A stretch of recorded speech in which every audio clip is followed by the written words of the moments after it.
எல்லாத்துக்கும் எக்ஸ்போஸ் ஆகுறாரு. அவர் வந்து வேறு விதமான ஒரு ஆளா திரும்பி வர்றதுனால அரசவையில உட்கார்ந்துட்டு ஒரு குட்டி மன்னனை புகழ்ந்துட்டு தன்னோட வாழ்க்கைய ஓட்டுறதுல அவருக்கு விருப்பம் இல்லை. அவர் வேற வேலைகளுக்கு அவரு போறாரு. அதுக்கப்புறம் சென்னை வந்து சுதேசமித்திரன்ல அவரு சேர்றாரு. சேர்ந்த பின்னாடி அந்த ஜி சுப்பிரமணிய ஐயர், அவர் தான் சுதேசமித்திரனோட உரிமையாளர், ஆசிரியர். அவர் தான் பாரதியாரை பொறுத்த வரைக்கும் ஒரு அரசியல் குருவா அந்த காலத்துல இருக்கிறாரு. அவரு கிட்ட இருந்து தான் அந்த பாரதியாருடைய முதல் அரசியல் பார்வை வருது.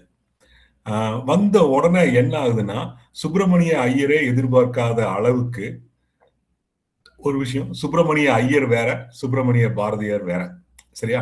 சுப்பிரமணிய ஐயர் வந்து சுதேசமித்திரனோட உரிமையாளர் மற்றும் ஆசிரியர்.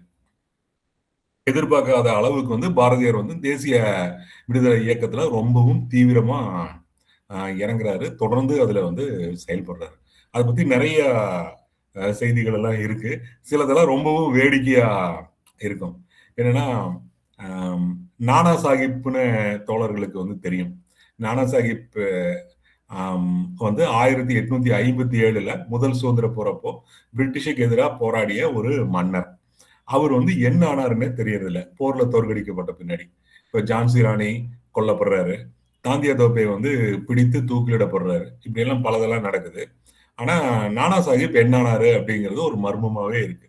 அந்த காலத்துல நானா சாஹிப் உயிரோட இருக்கிறாரு அப்படின்னு ஒரு வதந்தி இருந்திருக்கும் போல இருக்கு. நானா சாஹிப் சென்னையில இருக்கிறாரு, அவர் வந்து நிறைய பேரை சந்திக்கிறாரு, ஆங்கிலம் பேசுறாரு அப்படின்னு எல்லாம் வந்து கதைகள் இருக்கு. பாரதியாரும் அந்த மாதிரி எல்லாம் பேசியிருக்காரு போல. விளையாட்டுக்கு சொன்னாரா, சீரியஸா சொன்னாரா அப்படின்னு எல்லாம் என்னன்னு தெரியல. ஆனா அந்த மாதிரியான ஒரு டயத்துலதான் அவர் வந்து பால சங்கம் அப்படிங்கிற ஒரு அமைப்பை உருவாக்குறாரு. அது வந்து காங்கிரஸோட ஒரு அஃபிலியேட்டட். அந்த காலகட்டத்துல காங்கிரஸுக்கு வந்து சிஸ்டமேட்டிக்கான அமைப்பு கிடையாது.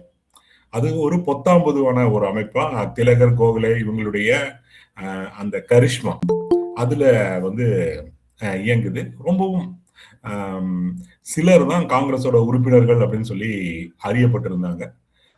அப்பதான் அது முதலா தன்னை வந்து ஒழுங்குபடுத்திட்டு வந்துட்டு இருக்கிற ஒரு காலகட்டம் இந்திய தேசிய காங்கிரஸ். அந்த டயத்துல சென்னை வந்து ஒரு விஷயத்துக்கு ரொம்பவும் முக்கியமான ஒரு மையமா இருந்தது.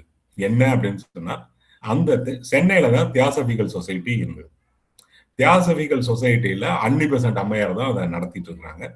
அன்னி பெசன்ட் அம்மையார், அப்புறம் வந்து அவர் கூட இருந்த கர்னல் ஆல்காட், இவங்களை பத்தி நம்ம வந்து ஆய்வு பண்ணணும் அப்படின்னு சொன்னா ஒரு மிகச்சிறந்த ஒரு மர்ம கதை வந்து நமக்கு இங்க கிடைக்கும். இவங்க உண்மையிலேயே என்ன பண்ணுனாங்க,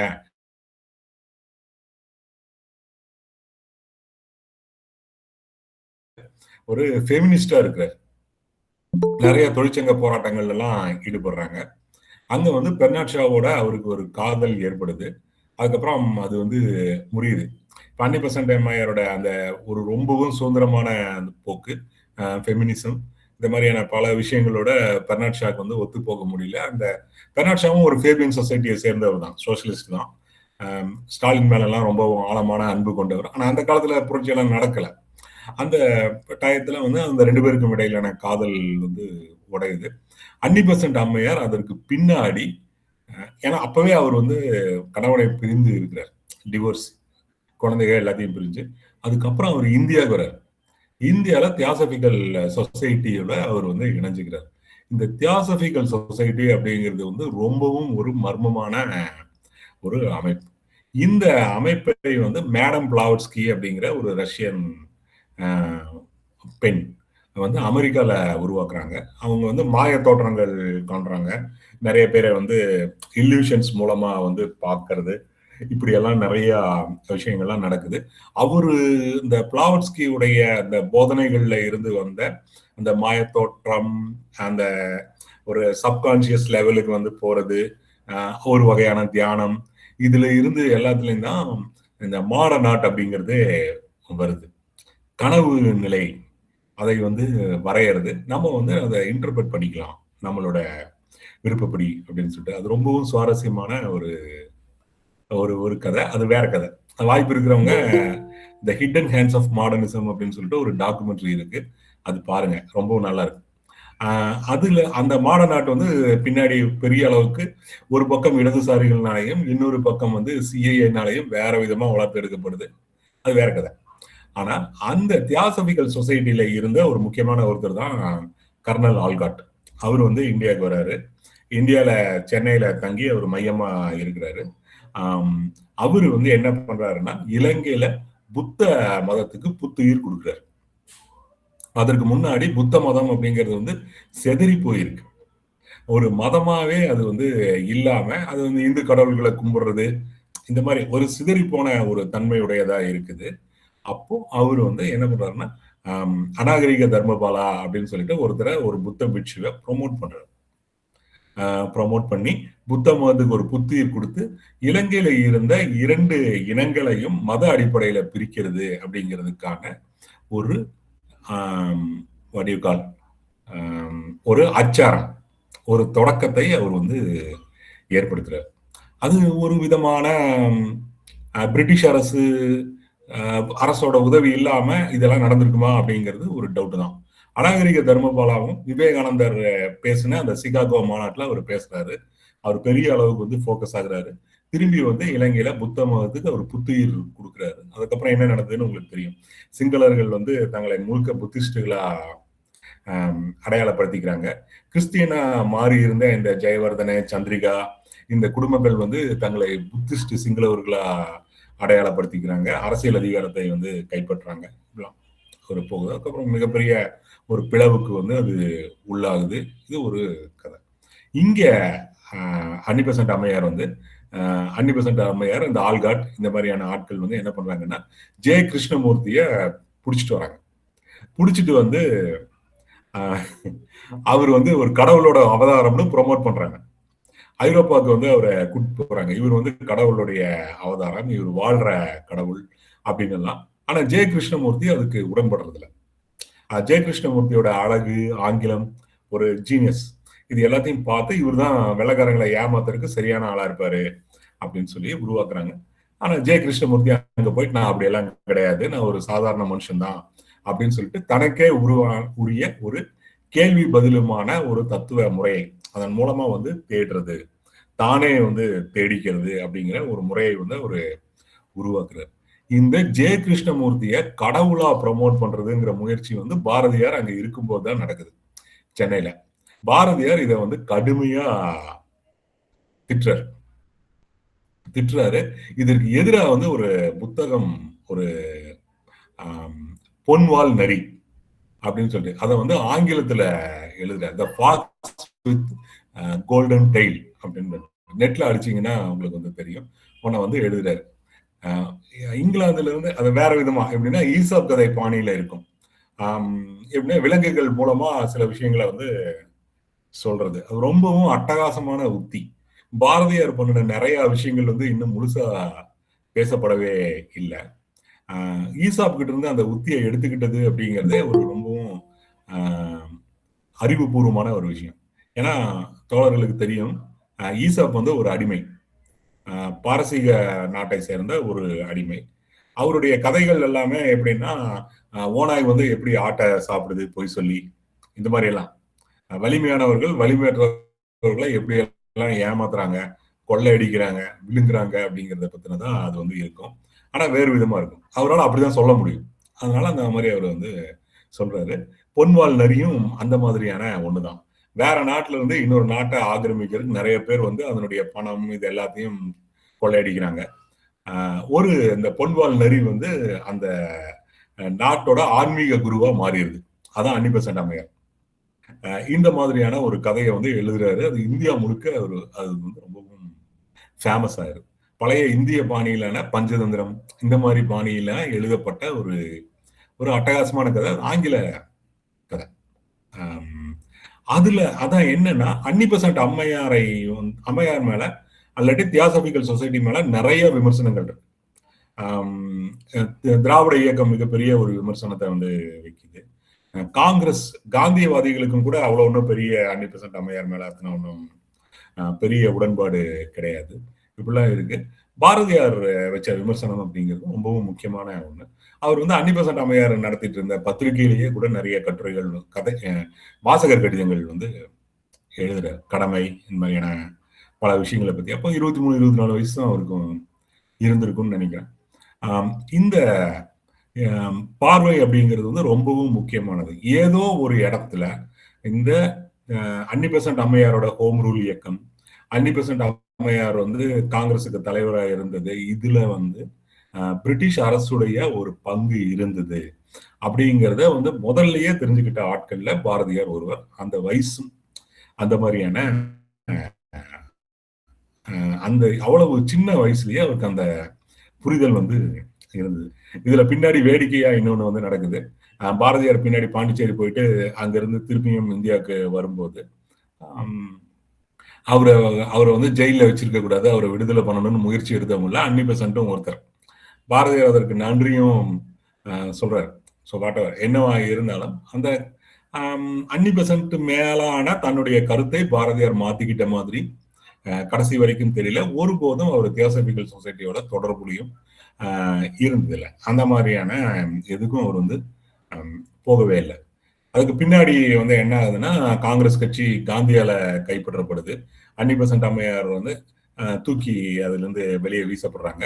அதற்கு முன்னாடி அன்னிபெசன்ட் அம்மையார் இவங்க அந்த டயத்துல வந்து ஜின்னா குரூம் பண்ணப்படுறாரு, உருவாக்கப்படுறாரு, ப்ரொமோட் பண்ணப்படுறாரு. அவர் ஒரு பொட்டன்ஷியலான ஒரு தலைவரா இருக்காரு. அவர் வந்து காந்தியுடைய அந்த வெகுஜன மக்களுக்கு வந்து ஈஸியா அப்பீல் ஆகக்கூடிய கவர்ச்சிகரமான அந்த முறைகளின் காரணமா இந்து சாதுவை போல உடை அணியிறது, இந்திய மொழிகள்ல பேசுறது, இந்துஸ்தானி, குஜராத்தி இந்த மாதிரியான மொழிகள்ல வந்து பேசுறது, இப்படி ஈஸியா அவர் வந்து அப்பீல் ஆகிறாரு இந்த மக்களுக்கு. சராசரி மக்களை திரட்டுறதுலயும் ஒரு முக்கியமான ரோல் வந்து பிளே பண்றாரு. முக்கியமா பெண்களை திரட்டுறதுலயும் ஒரு முக்கியமான ஒரு ரோலை வந்து காந்தி பிளே பண்றாரு. இப்போ அப்போ ஆனா அந்த காலகட்டத்துல மீட்டிங் அப்படின்னு சொன்னா இங்கிலீஷ்ல தான் நடக்கும். இங்கிலீஷ்ல தான் பேசுவாங்க. சின்ன சின்ன அமௌண்ட் கொடுத்து தான் அந்த மீட்டிங்க்கு போகணும். நுழைவு கட்டணம் எல்லாம் கொடுக்கணும். முழுக்க முழுக்க வெஸ்டர்னைஸா இருப்பாங்க இந்த ஜின்னா இந்த மாதிரி இவங்கெல்லாம். ஆனா அது எல்லாத்தையும் உடைக்கிறதுல பெரிய பங்கு வகித்தது காந்தி. இப்போ காந்தி வந்து அந்த தலைமையை கைப்பற்றுறது அப்படிங்கிறது வந்து என்னன்னா இந்திய சுதந்திர போராட்டத்துல இன்னும் ஒரு வேற ஒரு லெவலுக்கு வந்து போகுது. முழுக்க முழுக்க பிரிட்டிஷ் கையில இருந்தது அப்படிங்கிறது இல்லாம இந்தியாவில் அது வந்து முழுக்க முழுக்க பிரிட்டிஷுக்கு ஹோம் ரூல் அந்த மாதிரியும் இருக்கும். ஆனா அதே சமயத்துல பிரிட்டிஷோட ஒத்துழைக்கவும் செய்யும். பிரிட்டிஷ் வந்து பெரிய நெருக்கடிகள்ல இருக்கும்போது ஏதோ ஒரு கட்டத்துல இவனை துரத்தி விட்டுறலாம் அப்படிங்கறத நோக்கியும் அது வந்து இயங்கும். பல்வேறு டிப்ளமேட்டிக் ஆக்டிவிட்டிஸ்லயும் காங்கிரஸ் வந்து இயங்கும். இப்படி காங்கிரஸ் வந்து ஒரு சிக்கலான பன்முகத்தன்மை கொண்ட ஒரு அமைப்பா வந்து காந்தியுடைய ஒரு காலகட்டத்துல அது வந்து மாறுது. அப்ப காந்தியுடைய தலைமையை பாரதியார் ஏத்துக்கிட்டாரா அப்படின்னு சொன்னா ஏத்துக்கிட்ட மாதிரியும் இருக்கு, இல்லாத மாதிரியும் இருக்கு. ஆனா என்னன்னா பாரதியாரோட இதுல வர்ற சிக்கல்கள் வந்து என்னன்னா பாரதியாரை புரிஞ்சுக்கிறதுல வர சிக்கல் என்ன அப்படின்னு சொன்னா பாரதியாருடைய நடவடிக்கை அப்படிங்கிறது முழுக்க முழுக்க ஓப்பனானதா அவர் அது வந்து இருக்கல. அதுல வந்து அவருக்கு ஒரு சீக்ரெட்டான பக்கமும் இருக்கு. பிபின் சந்திரபாலை கூட்டிட்டு வந்து இங்க பேச வைக்கிறார். இப்ப தமிழ்நாட்டுல காங்கிரஸ் கட்சியை பரவலாக்குனதுல வஉசி, சுப்பிரமணிய சிவா, பாரதியார் 3 பேருக்கும் மிகப்பெரிய ஒரு பங்கு வந்து இருக்கு. அதை வந்து ஒரு வெகுஜன இயக்கமா இன்னும் நிறைய பேரை அதுல கொண்டு வந்ததுல.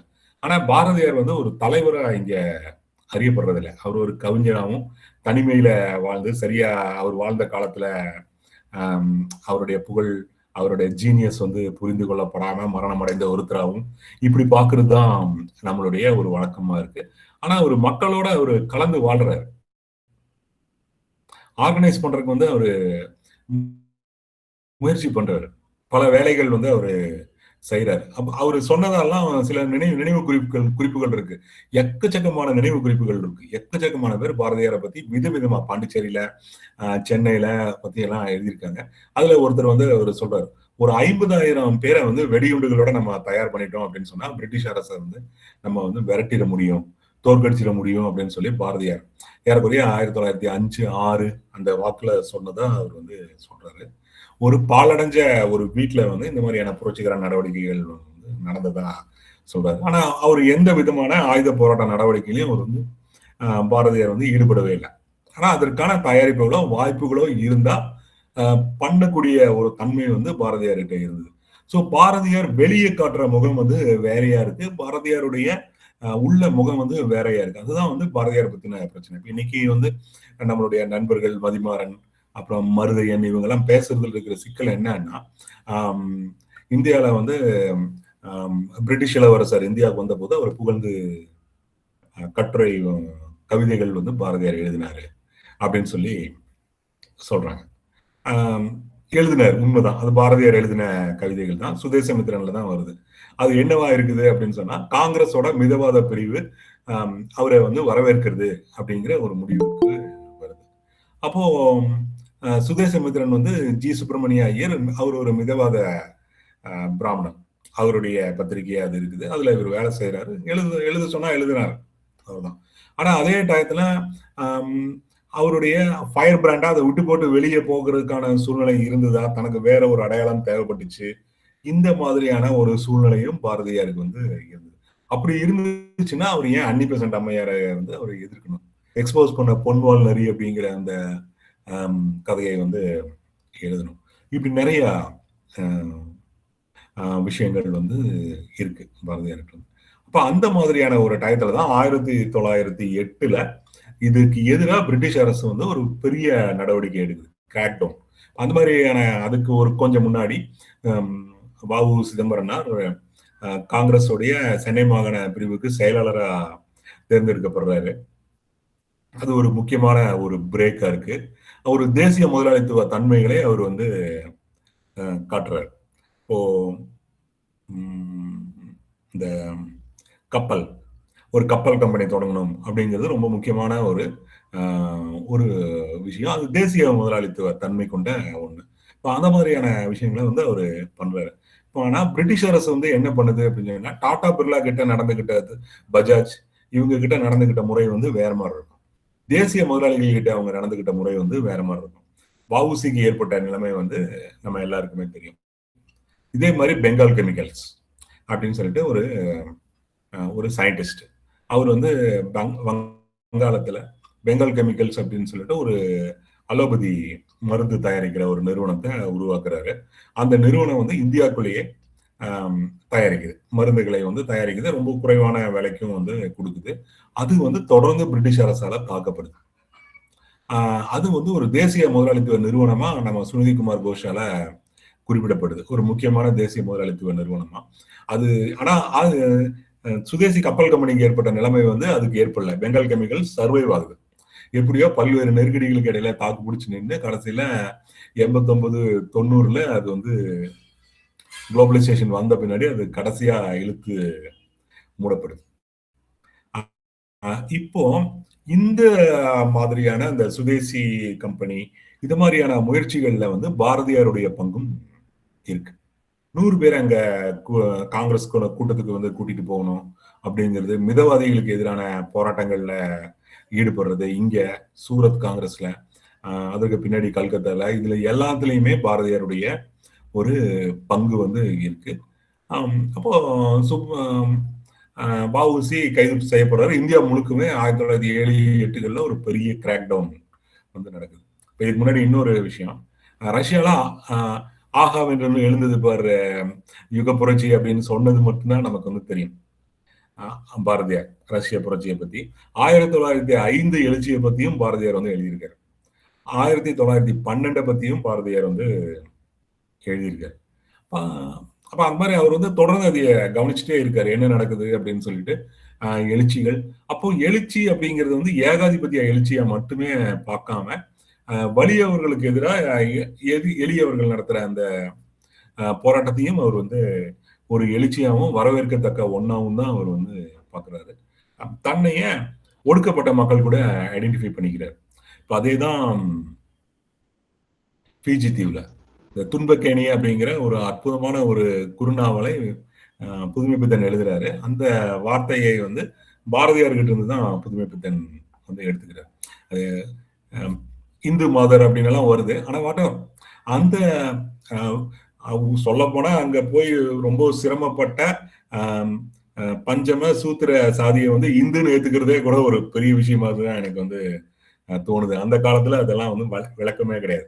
ஆனா அந்த மாதிரி ஒரு அடிமை உழைப்பை வந்து பார்க்கிற பார்வைய முதல்ல தமிழ்ல பாரதியார் தான் தொடங்கி வைக்கிறார். அதற்கு பின்னாடி காலங்கள்ல நீங்க பாத்தீங்க அப்படின்னு சொன்னா டீ எஸ்டேட்டு, காஃபி எஸ்டேட்டு, மொரிஷியஸுக்கு போனவங்க, ஃபிஜி போனவங்களை பத்தி தமிழ்ல எத்தனை இலக்கியம் இருக்கு.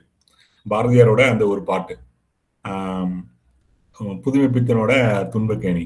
அப்புறம் அதற்கு பின்னாடி பாத்தீங்கன்னா 69ல PH டேனியல் தான் ரெட்டி வந்து எழுதுறாரு. ஸோ என்ன எழுத்தாளர்கள் அப்படிங்கிறவங்க இங்க அந்நியப்பட்டவங்களா வந்து இருந்துட்டு இருந்த ஒரு காலத்துல அதை தொடங்கி தமிழ் நவீன தமிழ் இலக்கியத்தை தொடங்கி வச்சவங்க அப்படி இருக்கல. ஏகாதிபத்தியத்தோட மொத்த தன்மையும் அவங்க வந்து பார்த்தவங்களா இருந்தாங்க. அதுல பாரதியார் முதன்மையானவரை வந்து இருந்தார். இப்போ சீசு செல்லப்பாவுடைய அந்த சுதந்திர தாகம் அதெல்லாம் நீங்க படிச்சு பாத்தீங்க அப்படின்னு சொன்னா வெள்ளக்காரனுக்கு நமக்கு என்ன பிரச்சனை, அது வந்து நமக்கு பிடிபடவே படாது. அது வெள்ளக்காரனுக்கும் நமக்கு ஏதோ கௌரவ பிரச்சனை, நான் அடிமையா இருக்க மாட்டேன், அந்த மாதிரியான ஒரு பார்வை அதுல வந்து இருக்கும். நம்ம மக்களுக்கு அவங்க இழைத்த கொடுமைகள், இந்த மாதிரி நம்ம மக்கள் மேல வந்து செய்யப்பட்ட இந்த அடிமை முறை ஒழிக்கப்பட்ட பின்னாடி வேற பேர்ல அடிமை முறையை செயல்படுத்தினதுதான் இந்த பெருந்தோட்டங்கள்ல இருந்த பழங்குடி மக்களை காடுகள்ல இருந்து அந்நியப்படுத்தினது. இந்தியாவோட நிலப்பரப்புல 90% மிக மோசமான கொடுமைக்காரர்களான நிலப்பிரபுக்களுடைய ஆதிக்கத்துக்கு கீழே வச்சிருந்தது. இதெல்லாம் வந்து இந்த நிலப்பிரபுக்களுடைய ஆதிக்கத்துக்கு கீழே வச்சிருந்தது. மாபெரும் பஞ்சங்களுக்கும் கொள்ளை நோய்களுக்கும் வந்து இந்தியாவை ஆளாக்குனது. சராசரி மனிதனுடைய ஆயுள் காலம்ங்கிறது 30 வயசாமா. அந்த காலகட்டத்துல ரொம்பவும் சாவு சாவு சாவு. காலையில அப்பா செத்தான், மத்தியானம் அண்ணன் செத்தான், இதெல்லாம் அந்த பிளேகோட கதைகள், கோயம்புத்தூர் வரலாறுல எல்லாம் அதெல்லாம் இருக்கும். பட்டு பயங்கரமா இருக்கும், உக்கிரமான கதைகள். அப்படி இருந்த காலம். அந்த காலகட்டத்துல மக்களுக்கு வந்து ஏகாதிபத்தியம் என்ன செஞ்சுது அப்படிங்கிறத பாரதியார் வந்து பாக்குறாரு. அதை ஓரளவுக்கு வந்து அவர் புரிஞ்சுக்கவும் செய்யறாரு. இந்த ஏகாதிபத்தியம் அப்படிங்கிறது வந்து ஒருபோதும் மக்களுக்கு வந்து நன்மை செய்யாது. ஆனா இந்த ஹோம் ரூல், இந்த கர்னல் ஆல்காட், இந்த மாதிரியான ஆட்கள் இவங்கெல்லாம் பரப்புறது என்ன அப்படின்னு சொன்னா, ஏகாதிபத்தியத்துல இருந்து நம்ம வந்து தனி நம்மளுடைய சுதந்திரத்தை வந்து வென்றெடுப்போம் அப்படிங்கிறது ஒரு பக்கம் பேசிட்டே இருக்கும் போதே கூட, இன்னொரு பக்கம் வந்து பிரிட்டிஷ் அரசு வந்து பல்வேறு நன்மைகளை இங்க வந்து கொடுக்குது, தலித்துகளுக்கு அந்த விடுதலை கொடுக்குது அப்படிங்கிற மாதிரியான ஒரு பிரச்சாரமும் ஒரு பக்கம் இருந்துட்டே தான் வந்து இருந்தது. ஆனா பிரிட்டிஷ் அரசு வந்து யாருக்குமே எந்த நன்மையும் கொடுக்கல அப்படிங்கிறத முதல்ல புரிஞ்சுக்கிட்டவங்கள பாரதியாரும் ஒருத்தர். அப்புறம் இப்ப தோழர் புகழ் சொன்ன மாதிரி பாரதியார் வந்து பாண்டிச்சேரிக்கு போறாரு. அங்க வந்து ஒரு முக்கியமான ஒரு விஷயம் வந்து நடக்குது. என்ன அப்படின்னு சொன்னா, அரவிந்த கோஷ் அவரை வந்து ஸ்ரீ அரவிந்தோ அவரை வந்து அவங்க சந்திக்கிறார். கொஞ்ச நாள் கழிச்சு அரவிந்த கோஷும் அங்க வந்து சேர்றாரு. என்ன அப்படின்னா, இவங்கெல்லாம் ஏன் பாண்டிச்சேரிக்கு போறாங்க அப்படின்னு சொன்னா, பிரிட்டிஷ் அரசு கிட்ட இருந்து தப்பிச்சு பிரிட்டிஷ் அரசுனால தொடவே முடியாத இடத்துக்கு போனாங்க அப்படின்னு எல்லாம் ஒண்ணும் இல்லை. ஏறக்குறைய 1900 1890 வாக்குலயே இந்தியாவில வந்து பிரெஞ்சு நிலப்பரப்புகள், சின்ன சின்ன சின்ன சின்ன திட்டுக்கள் தான் இருக்கு, இந்தியா முழுக்க இருக்கு. இந்த நிலப்பரப்பு கலை ஆள்வதற்கு பிரிட்டிஷ் அரசுடைய உதவி தேவை அப்படிங்கிறது பிரெஞ்சுக்காரங்களுக்கு நல்லா தெரிஞ்சிருச்சு. பிரிட்டிஷ் அரசோட எல்லா விதத்திலையும் அவங்க ஒத்துழைச்சாங்க. அப்ப ரொம்ப சின்ன சின்ன விஷயங்கள்ல அவங்க வந்து ஒரு இண்டிவிஜுவாலிட்டியை அவங்க கடைபிடிச்சாங்க. ஆனா மொத்தமும் அங்க இருந்துட்டு ரொம்பவும் பெருசா பிரிட்டிஷ் அரசுக்கு எதிராக படை கட்டுறது அதுக்கெல்லாம் வாய்ப்பு இருக்குதுன்னா அதுக்கான சான்ஸ் எல்லாம் பாண்டிச்சேரியில இல்லை. ஆனா ஒரு குறிப்பிட்ட அளவுக்கு இப்ப பாரதியார் மேல ரொம்பவும் பெரிய வழக்கு எல்லாம் இல்லை. அரவிந்தோ மேல அலிப்பூர் பாம் கேஸ் இருக்கு.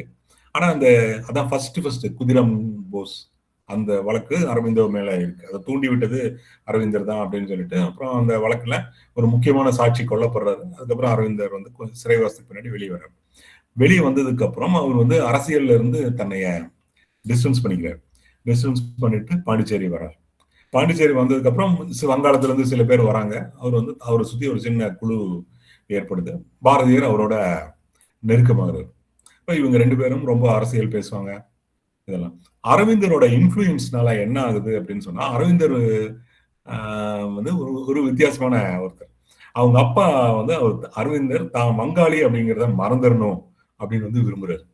அவரை கொண்டு போய் இங்கிலாந்துல படிக்க வைக்கிறாரு. அதுல அவங்க ரொம்பவும் தன்னோட அடையாளத்தை இழந்து ரொம்பவும் கஷ்டப்படுறாங்க. எப்படியும் ஆனா படிக்கிறாங்க. அவர் வந்து வங்காள மொழி கூட சரியா தெரியாம தான் திருப்பியும் இந்தியாவுக்கு வராரு. ஐசிஎஸ்ல பாஸ் பண்ணிட்டு அப்புறம் வேணும்னே அதுல குதிரை ஏற்றத்துல ஒரு தப்பு பண்ணி அவர் வந்து தோத்து போறாரு. அப்புறம் ரிட்டன் எக்ஸாம்ல பாஸ் பண்ணிட்டு வேணு தோல்வி அடைஞ்சு திரும்பி வராரு. வந்து பரோடா மன்னர்கிட்ட அவர் வேலை செய்யறாரு. அப்புறம் சுதந்திர போராட்டத்துல அவர் வந்து ஆயுத போராட்ட பிரிவுல அவர் ஈடுபடுறாரு. அப்புறம் அவர் சிறையிலிருந்து வெளியே வந்ததுக்கு அப்புறம் அவர் அங்கிருந்து டிஸ்டன்ஸ் பண்ணிட்டு பாண்டிச்சேரி வந்து சேர்றாரு. இவரு வந்து என்ன பண்றாருன்னா இந்தியாவோட ஐடென்டிட்டி அப்படின்னு சொல்லிட்டு வேத இதிகாசங்கள் இதுல வந்து இந்தியாவோட அடையாளத்தை வந்து தேடுறாரு அரவிந்தர். தேடுறாரு. அரவிந்தருடைய இன்ஃபுளுயன்ஸ் வந்து பாரதியார்கிட்டையும் இருக்கு. பாரதியாரை அதை நோக்கி திருப்பினதுல அரவிந்தருக்கு ஒரு முக்கியமான ஒரு பங்கு இருக்கு. ஆனா என்னவா இருக்குது அப்படின்னு சொன்னா அரவிந்தர் வந்து இனிமேல் அரசியலுக்கு வரமாட்டாரு, இவர் வந்து ஆன்மீகம் தான் அப்படிங்கிற இடத்துக்கு வந்து போயிட்டாரு அப்படின்னா பாரதியார் அவர்கிட்ட இருந்து தன்னைய டிஸ்டன்ஸ் பண்ணிக்கிறார். ஒரு 4 வருஷம் 2 பேரும் க்ளோஸா இருக்காங்க. ஆனா அதுக்கப்புறம் அவர் வந்து அவர்கிட்ட இருந்து வெளியே வந்துக்கிறார். ஆனா இந்தியாவுடைய ஐடென்டிட்டிய இந்தியாவோட பழைய ஆன்மீக மரபுல இதுலலாம் தேடுறது அப்படிங்கிற பார்வையை வந்து அரவிந்தர் கிட்ட இருந்தும் ஆனந்தா குமாரசாமி கிட்ட இருந்தும் பாரதியார் வந்து எடுத்துக்கிறார். அது வந்து ரொம்ப ஒரு முக்கியமான ஒண்ணு. ஆனந்தா குமாரசாமி அந்த காலத்துல இருந்த ரொம்ப முக்கியமான ஒரு இந்த மறுமலர்ச்சி அந்த மாதிரியான ஒரு ஆள். அவரு உங்களுக்கு எல்லாம் தெரியும், இந்த டான்ஸ் ஆஃப் சிவா, சிதம்பரம் கோவில், அந்த டான்ஸ் ஆஃப் சிவாங்கிறது எவ்வளவு முக்கியமான ஒண்ணு, அது என்ன மாதிரியான ஒரு சிற்பம், இப்படிலாம் அவர் வந்து எழுதுறாரு. அவரு ஃபோஷர் அப்படிங்கிறவரு புத்தா அப்படின்ட்டு ஒரு புக் எழுதுறாரு. புத்தாவுடைய அந்த சிலை கிரேக்க சிற்பக்கலையுடைய பாதிப்புல தான் உருவானது. குஷான சிற்பம் அது. இப்ப இங்க இருந்த கிரேக்க அரசு தான் குஷானர்களுடைய அரசு, கனிஷ்கர் தோழர்களுக்கு தெரியும் அரசு அப்படின்னு சொல்லி சொல்லுவாங்க. அந்த கனிஷ்கர் காலத்துல தான் புத்தர் சிலை உருவாக்கப்பட்டது. அந்த வடிவமைப்பு, முக அமைப்பு இது எல்லாமே கிரேக்க தன்மை கொண்டது அப்படின்னு சொல்லிட்டு பௌஷர் அப்படிங்கிறவர் ஒரு ஆய்வு கட்டுரை எழுதுறாரு. அப்போ அதை வந்து உறுதியா மறுத்து ஆனந்த குமாரசாமி எழுதுறாரு. ஆனந்த குமாரசாமி நம்மளுடைய அந்த பழைய இதுகளுக்கெல்லாம் ஒரு புது அர்த்தங்களை வந்து சொல்றது, இந்த காலத்துக்கு தகுந்த மாதிரியான அர்த்தங்களை வந்து சொல்றது, இதெல்லாம் அவர் பண்றாரு. அதனுடைய பாதிப்பு வந்து பாரதியார்கிட்டையும் இருக்கு. இப்போ 1918 வாக்குல இனிமேல் நம்ம அங்க இருக்க வேண்டிய அவசியம் இல்லை, பாண்டிச்சேரியில ஒண்ணுமே இல்லை அவருடைய லைஃப். ஆனா பாண்டிச்சேரி வந்து பல விதங்கள்ல பாரதியாரை என்ரிச் பண்ணுது. அந்த பிரெஞ்சு இலக்கியங்கள், பிரெஞ்சு பாடல்கள், இந்த அச்சமில்லை அச்சமில்லை பாட்டெல்லாம் வந்து பிரெஞ்சு பாட்டு, பிரெஞ்சு அந்த அணிநடை இருக்குல்ல, மார்ச் ஃபாஸ்ட், அந்த பாடல்களுடைய பாதிப்புல தான் எழுதப்பட்ட பாதிப்புகள். அச்சமில்லை அச்சமில்லை அச்சம் என்பதில்லையே, அது எல்லாமே கூட ஒரு முக்கியமான ஒரு பாட்டுகள் தான். அது முக்கியமான ஒரு ரோலை வந்து அது பின்னாடி காலகட்டங்கள்ல தமிழ் சமூகத்துல அது பிளே பண்ணுச்சு. அந்த மாதிரியான தாக்கங்கள் பிரெஞ்சு இலக்கியத்துடைய ஒரு தாக்கம்.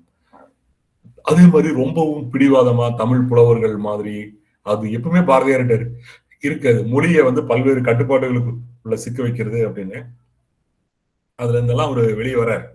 அதுல வந்து பாண்டிச்சேரி வாசமும் ரொம்ப முக்கியமானது. ஏன்னா ஒரு 26 வயசுல பாண்டிச்சேரி போயிடுறாரு. அவரோட முக்கியமான எழுத்துக்கள் எல்லாமே பாண்டிச்சேரியில இருந்து எழுதப்பட்டதுதான். அவரோட மிக முக்கியமான எழுத்துக்கள் தான். வாழ்க்கையில ரொம்பவும் ப்ரொடக்டிவான அந்த 10 வருஷம் வந்து படைப்பூக்கம் மிகுந்த 10 ஆண்டுகள் வந்து அவர் பாண்டிச்சேரியில இருக்கிறார். அங்கிருந்து தான் அவர் வந்து எழுதுறாரு. அவருடைய பாப்புலாரிட்டி அப்படிங்கிறது ரொம்பவும் பெரிய லெவல்ல வந்து இருக்கு. அவர் ரொம்பவும் விரிவா படிக்கப்பட்ட ஒருவரா அவர் பாண்டிச்சேரியில இருக்கிறார். ஆனா அதே நேரத்துல ரொம்பவும் ஆக்டிவான ஒரு அரசியல்ல அவரால் இருக்க முடியல. இன்னொரு காரணமும் இருக்கு. என்ன அப்படின்னு சொன்னா பாரதியார் வந்து ஒரு வஉசி மாதிரியான ஒரு பிறவி தலைவர் இல்லை. அப்போ ஒரு தலைமை இருந்தா அதன் கூட வந்து இணைஞ்சு இயங்கக்கூடிய ஒருத்தர். அவரால ஆர்கனைஸ் பண்றதுக்கான ஒரு தன்மை அவர்கிட்ட அந்த மாதிரியான ஒரு தன்மை வந்து இல்லை. குறிப்பிட்ட அளவுக்கு ஒரு எக்ஸென்ட்ரிசிட்டிஸ், சாப்பாடு அந்த அரிசி எல்லாம் இருந்துச்சுன்னா தூக்கி பறவைகளுக்கு வந்து போட்டுறது, கட்டி இருக்கிற வேட்டியை அவுத்து ரிக்ஷாக்காரங்களுக்கு வந்து கொடுக்கறது, இப்படி அவர் ஒரு ஒரு கவிஞர்களுக்கு உரிய ஒரு தன்மை கொண்ட ஒருத்தர். ஆனா அதே நேரத்துல அவர் வந்து தாகூர் இல்ல. தாகூர் ஒருபோதும் நேரடி அரசியலுக்கு வரவே இல்லை. அவர் சாந்தி நிகேதன், ஸ்ரீநிகேதன் இந்த மாதிரி எல்லாம் வச்சு அவர் வந்து சமூகத்தை மாத்துறதுக்கு வந்து நிறைய முயற்சிகள் வந்து பண்றாரு. ஆனா அதே நேரத்துல சுதந்திர போராட்ட இயக்கங்கள் மேல நேரடியான விமர்சனங்களை வைக்கிறார். கர்பாயிரே அப்படின்னு சொல்லிட்டு அவருடைய ஒரு நாவல், ஒரு அட்டகாசமான ஒரு நாவல். அது நீங்க படிச்சு பாருங்க. காந்திய பொருளாதாரம், ராட்டையில நூல் நோக்குறது, இது மேல எல்லாம் வீடும் உலகமும் சொல்லிட்டு தமிழ்ல கூட வந்திருக்கு. தாகூரோட அவ்வளவு கடுமையான விமர்சனம் அது இருக்கும். ரே வந்து அதை ஒரு கர்பாயிரேன்னு சொல்லிட்டு ஒரு படமாவும் எடுக்கிறார். நல்ல ஒரு படம் இணையத்துல கிடைக்குது. ஆனா அது வந்து அனுசீலன் சமிதி மேலான விமர்சனம் அப்படின்னு சொல்லி அதைய சொல்றாங்க. பாரதியார் ஒருபோதும் சுதந்திர போராட்டத்தின் மேல அந்த மாதிரியான விமர்சனம் வைக்கல. அப்ப இருந்த சுதந்திர போராட்ட வீரர்கள் வந்து பல்வேறு குறைகள் உள்ளவங்களா இருந்தாங்க. இந்துத்துவம், சனாதனம், இப்படி பல தன்மைகள் உள்ளவங்களா இருந்தாங்க.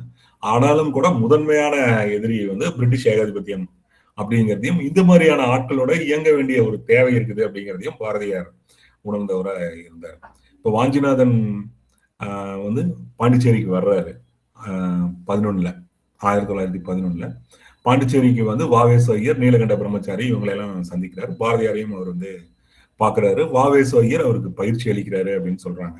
ஆனா அந்த அமைப்புடைய தலைவராக இருந்தது இவர் நீலகண்ட பிரம்மச்சாரி. நீலகண்ட பிரம்மச்சாரி வந்து கடுமையா எதிர்த்தாரு அப்படின்னு சொல்லி சொல்றாங்க. ஆஷா கொல்ற போறத, ஆஷா இருந்தாலும் சரி, வேற யாரா இருந்தாலும் இதை பண்ணாத அப்படின்னு சொல்றாரு. பாரதியார் வந்து இந்த மாதிரியான சில விஷயங்கள் தேவைன்னு சொன்னதா ரெக்கார்ட்ஸ் இருக்கு. ஸோ அப்படி சொல்லி இருக்கலாம். அவர் வந்து சொல்லக்கூடியவர் தான், அப்படி வந்து இருக்கு. அப்புறம் பின்னாடி பாரதியார் மறுக்கிறார். தனக்கும் வாஞ்சிநாதனுக்கும் எந்த தொடர்பும் இல்லை, நான் அவரை வந்து சந்திக்கவே இல்லை அப்படின்னு சொல்லிட்டு. அதே நேரத்துல கொடுமைக்கார கலெக்டரான ஆஷை வந்து இவரு கொன்னதுல எனக்கு சம்மதம் இல்லை அப்படிங்கிற, கொடுமைக்கார கலெக்டரான அப்படிங்கிறதும் அந்த கடிதத்துல வருது. ஸோ அந்த மாதிரி சாவர்கர் மாதிரியான ஒரு சரணாகதி தன்மையை பாரதியார்கிட்ட நம்ம பார்க்க முடியாது. அப்புறம் அவர் 1918ல 1918ல பாண்டிச்சேரியில இருக்கிறதுக்கு வழி இல்லை அப்படின்னு சொல்லிட்டு திரும்பி வராரு.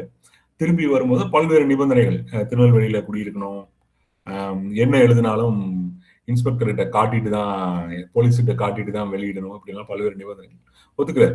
அதுலதான் அந்த அன்னிபெசன்ட் அம்மையார் இவங்கெல்லாம் அவருக்கு உதவுறாங்க. அப்புறம் ஆனாலும் கூட அவர் வந்து எழுதுறார் பாஞ்சாலி சபதம். ஆக்சுவலா சுதந்திர போராட்டத்தை அதுக்கு பின்னாடி எழுதப்பட்டதான். சுதந்திர போராட்டத்தோட வேறு ஒரு அதாவது ஈசாப் கதை தான். நேரடியா சொல்லாம மறைமுகமா சொல்றது. மகாபாரதத்தை அவர் அந்த விதத்துல அவர் பயன்படுத்துறாரு. அதே அப்படி பண்றாரு. ஒரு மிஸ்டிக் தன்மையும் அவர்கிட்ட இருக்கு. பதஞ்சலி யோக சூத்திரம் இதெல்லாம் அரவிந்தருடைய தாக்கம். அதுல வந்து இந்த சமாதி பாதம் அதை மட்டும் அவர் வந்து தமிழ்ல மொழிபெயர்க்கிறாரு, யோகம் அப்படிங்கிறத. இப்படி ஒரு பன்முகத்தன்மை கொண்ட ஒருத்தரா வந்து இருக்கிறார். தன்னுடைய ட்ரெடிஷன் இப்படி அதை வந்து தெரிஞ்சுக்கக்கூடியவராக இருந்தாலும் அடிப்படையில பிரிட்டிஷ் ஏகாதிபத்தியத்துக்கு அவர் வந்து எதிரானவராகவும் இருக்கிறாரு. அப்புறம் அதற்கு அடுத்து 18க்கு அப்புறம் பாரதியாரோட வாழ்க்கையை வந்து ரொம்பவும் தெளிவா எழுதினது அப்படின்னு ஒரு கன்சாலிடேட்டடா ஒண்ணு வந்து இல்லை.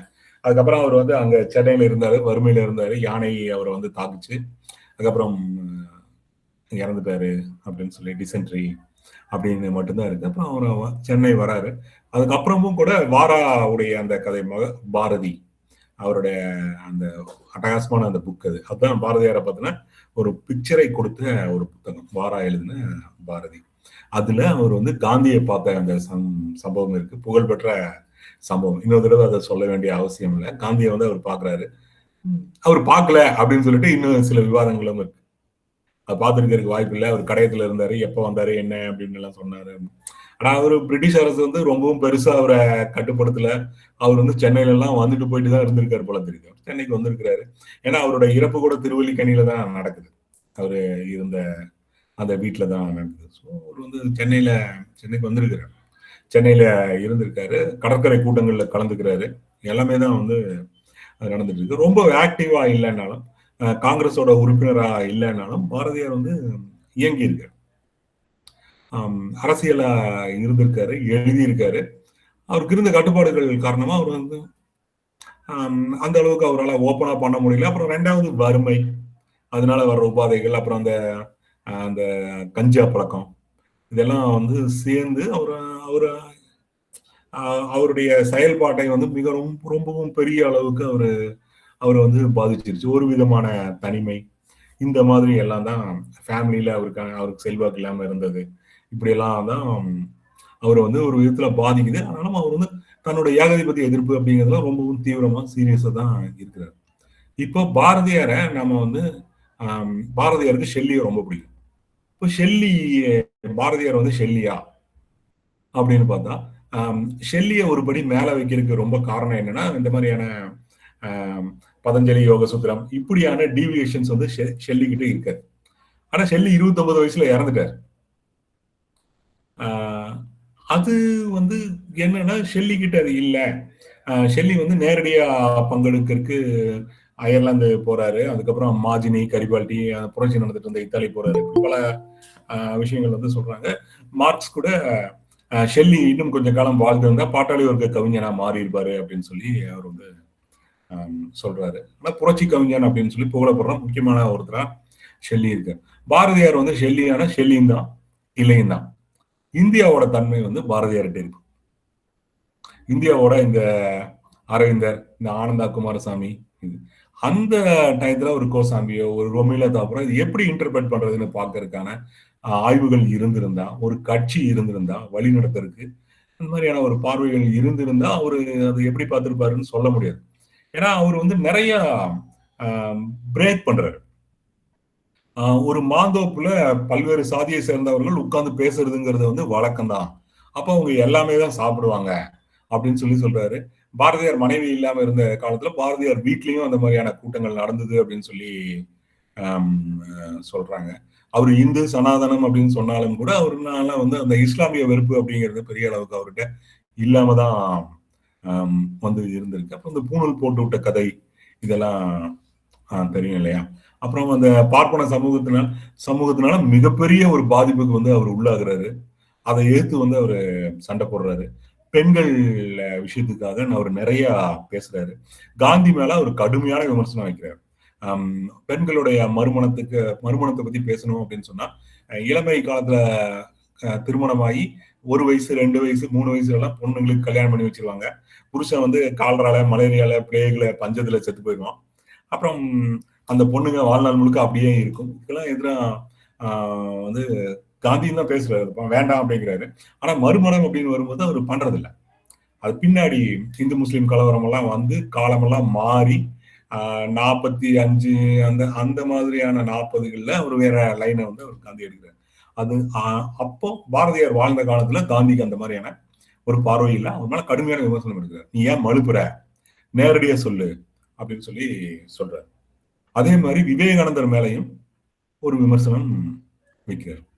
நீ வந்து சரியா பேசு, நீ வந்து இங்க இருக்கிற உன்னோட மடங்கள்ல இருக்கிற நபர்கள் அவங்களுடைய தாக்கத்தினால நீ இந்த விஷயங்களை பேச மாட்டேங்கிற. நீ அமெரிக்கால இருக்கும்போது ஒரு மாதிரி பேசுற, இந்தியா வந்தோன்னா வேற மாதிரி வந்து பேசுற அப்படிங்கிற. இப்ப சுதந்திரம் அப்படிங்கிறது ஒரு அந்த காலத்துல இப்ப அணுசீலன் சமிதி இந்த இதெல்லாம் வர்றதுக்கு முன்னாடி, பகத்சிங் எல்லாம் வர்றதுக்கு முன்னாடி இந்தியன் சோசியல் ரிபப்ளிக் ஆர்மி இதெல்லாம் வர்றதுக்கு முன்னாடி இருந்த இந்திய விடுதலை அப்படிங்கிற பார்வை வந்து வேற. ஆயுத போராட்ட ஒரு காலத்துல அந்த பார்வை வந்து பாரதியார்கிட்ட ஒருபோதும் இல்லை அப்படிங்கிறது தான் உண்மை. அதே மாதிரி ஏகாதிபத்தியத்துக்கு எதிரான சுதந்திரம் அப்படிங்கிறது பன்முகத்தன்மை கொண்டது. ஏகாதிபத்தியத்தை வந்து விரட்டிட்டு அந்த இடத்துல வேற ஒருத்தர் உட்கார வைக்கிறது அப்படிங்கிறது வந்து அவர் ஏத்துக்கிட்டவரும் இல்லை. ரஷ்ய புரட்சி வந்து அவர் புகழ்ந்தும் பேசுறாரு, அது மேல விமர்சனமும் வைக்கிறாரு. இந்தியாவில் அவ்வளவு மோசமான நிலைமை இல்லை, இந்தியாவுக்கு அந்த மாதிரியான புரட்சி தேவையில்லை அப்படின்னு சொல்லியும் பேசுறாரு. அது மேல ஒரு ஏக்கத்தோடையும் பேசுறாரு. அந்த இதுல ரொம்பவும் சிதைவடைந்த ஒரு வடிவத்துல அந்த அரசியலமைப்பு சோவியத் அமைப்பு சட்டம் வருது. அதுல நல்ல விஷயங்கள் நிறைய இருக்குது அப்படின்னு வந்து அவர் வந்து சொல்றாரு. பல பல விஷயங்களை வந்து அவர் ஏத்துக்கக்கூடியவராக தான் அவரு ஆம், இருக்கிறார். இப்ப ஏகாதிபத்தியத்துக்கு எதிரான எல்லா விதமான இன்னொரு ஏகாதிபத்தியம் தான் பெல்ஜியம். ஆனா பெல்ஜியத்து வந்து ஜெர்மனிக்கு எதிரான போராட்டத்தை அவர் வந்து புகழ்றாரு. புலியில புலிய முறத்தால விரட்டின தமிழ் பெண்ணுக்கு சமம் இந்த பெல்ஜிய பெண்கள் அப்படின்லாம் வந்து சொல்றாரு. ஸோ பாரதியார் வந்து நம்ம ஊருக்கு தகுந்த ஒரு அரசியல் ரீதியான ஒரு தலைமையோ அல்லது வந்து அறிவியல் ரீதியான ஒரு திட்டவட்டமா இதை எப்படி இன்டர்பிரேட் பண்றது அப்படிங்கிற ஒரு போக்கோ இல்லாத ஒரு ஒரு காலகட்டத்துல அது எல்லாத்தையும் உருவாக்க முனைந்த ஒரு கவிஞர், ஒரு ஜேர்னலிஸ்ட், ஒரு கவிஞர் மட்டும் இல்ல, அவர் வந்து ஒரு பத்திரிகையாளர். அவர் நிறைய முயற்சிகள் பண்ணாரு. கார்ட்டூன் முதல் தமிழ்ல வெளியிடுறாரு. ஒரு தமிழ் நடைய வந்து அவரு கொண்டு வர்றாரு. பழைய இந்த பதஞ்சலி இந்த மாதிரியான விஷயங்களை வந்து இன்டர்பிரேட் பண்றாரு. மகாபாரதத்தை தனக்கு தகுந்த மாதிரியான ஒரு பார்வையில ஏகதீபத்திய எதிர்ப்பு பார்வையில பாஞ்சாலி சம்பந்தமா அவர் வந்து மாத்துறாரு. பல விஷயங்கள் வந்து அவர் வந்து ட்ரை பண்றாரு. காம்ப்ரமைஸ் பண்ணாமையும் இருக்கிறார். அவர் பண்ணின காம்ப்ரமைஸ் அப்படிங்கிறது அந்தந்த காலகட்டங்கள்ல எடுத்த ஒரு டாக்டிக்கல் நடவடிக்கைகளாக தான் அதை வந்து நம்ம பார்க்க முடியும். அப்போ ஒரு எழுத்தாளர், ஒரு கவிஞர் அல்லது வந்து ஒரு ஜேர்னலிஸ்ட் அப்படிங்கிறவருடைய பார்வை எப்படி முழுசா இருக்கணும் அப்படிங்கிறதுக்கு பாரதியார் ஒரு பார்வை. இப்ப இன்னைக்கு வரைக்கும் தமிழ்நாட்டை பிடிச்சி ஆட்டிட்டு இருக்கிற ஒண்ணு வந்து என்னன்னா அரசியலற்ற எழுத்து, அரசியலும் இலக்கியமும் வேற வேற, இலக்கியவாதி வேற ஏதோ ஒரு தளத்துல இயங்கணும், இப்படியெல்லாம் இருந்துட்டு இருக்கிறதுக்கு ஒரு ஒரு மிகப்பெரிய ஒரு ஷார்ட் ட்ரீட்மெண்ட்டை பாரதியார் வந்து கொடுக்க முடியும். அதே மாதிரி விடுதலை அப்படிங்கிறது வெள்ளையும் வெள்ளையும் போட்டுட்டு ரோட்ல போய் வெள்ளைக்காரங்கிட்ட அடி வாங்குறது மட்டும் இல்லை, அதுக்கு வந்து வேறு வேறு டைமென்ஷன்ஸ் இருக்குது அப்படிங்கிறதையும் பேசினவர். ஏன்னா சுதேசி கப்பல் கம்பெனி, வஉசி, அதெல்லாம் வந்து பண்ணினதுல பாரதியாருக்கு மிக முக்கியமான ஒரு ரோல் வந்து இருக்கு. பின்புலமா அவர் வந்து இருக்கிறாரு. அதே மாதிரி உள்ள போய் உட்காந்துக்கிறதுல என்ன இருக்குதுன்னு சொல்லிட்டு தான் அவர் பாண்டிச்சேரி போறாரு. இதுல என்ன இருக்கு, செக்கிழுக்கணும், கயிறு திரிக்கணும், இதெல்லாம் வந்து செய்யாம இருக்கிறதுக்கு வாய்ப்பு இருக்குதுன்னு எதுக்காக செஞ்சுட்டு அப்படிங்கிறது தான் அங்க போறாரு. அங்கேயும் போய் அவர் தன்னுடைய வேலையை வந்து அவர் தொடர்ந்து செஞ்சுட்டே தான் இருக்காரு. வந்து ரொம்பவும் தோல்வி அடைந்த, துயருற்ற, வாழ்க்கை முழுக்க அவலமாவே வாழ்ந்துட்டு சோகமா வாழ்ந்து இறந்து போன ஒருத்தர் அப்படியெல்லாம் இல்லை. பொலிட்டிக்கலா ஆக்டிவா இருந்த ஒருத்தர், பல்வேறு பிரச்சனைகளுக்கு நடுவுலையும் ரொம்பவும் பொலிட்டிக்கலா ஆக்டிவா இருந்த ஒருத்தர். தமிழ் சமூகத்தினால அவர் கொண்டாடப்பட்டவரும் கூட. தொடர்ந்து கொண்டாடிட்டே தான் வந்து இருந்திருக்கு. இன்னைக்கு வரைக்கும் கொண்டாடிட்டே தான் இருந்திருக்கு. அவரே சொன்னதா ஒண்ணு சொல்லுவாங்க, என்னோட கவிதைகள் வந்து உப்பு புளி தீப்பெட்டி மாதிரி வித்து தீர போகுது, தீப்பெட்டி மாதிரி வித்து தீர போகுது அப்படின்னு சொல்லி உண்மையா நடந்துச்சு. எத்தனை பாரதி, எத்தனை தெருக்கள், எத்தனை குழந்தைகளுக்கு, எத்தனை கவிதைகளை வந்து தெரிஞ்ச தமிழ் சமூகத்துல பாரதியாரை தெரியாதவங்க யாராவது இருந்துட முடியுமா? இந்த அளவுக்கு வந்து அவரை வந்து கொண்டாடக்கூடிய ஒரு சமூகமா தான் பாரதி தமிழ் சமூகம் வந்து இருந்துட்டு இருக்கு. ஆனா அந்த முழு டைமென்ஷனை நம்ம